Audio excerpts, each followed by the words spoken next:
იმ დიდი სახით მახსოვს ასული, ასე ქვია წიგნს, რომელშიც საზოგადო მოღვაწის ეთერ ცივაძის ოჯახის ღვაწლი ასახული.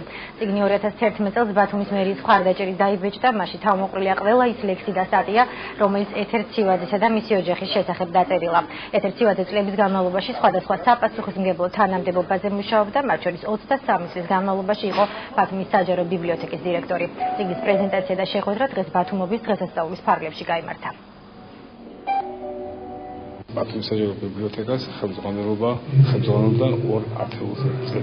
წელზე მეტი და მასზე ბათუმის მერის მხარდაჭერით გამოიცა წიგნი იმ დიდი სახლის მახსოვს ასული, რომლის წარდგენა დღეს ბიბლიოთეკაში ჩატარდა.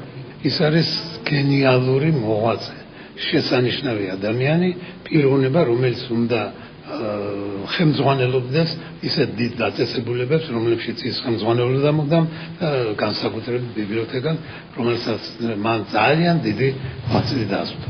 ბედნიერია დღეს თითოეული ჩვენთაგანი, რომ გვაქვს შესაძლებლობა გამოვაჩინოთ ჩვენი ნიჭი, უნარი, ასეთი დაფასება, ასეთი აღიარება, ასეთი მიდგომა ადამიანებისადმი ეს არ იშვიათად ხდება.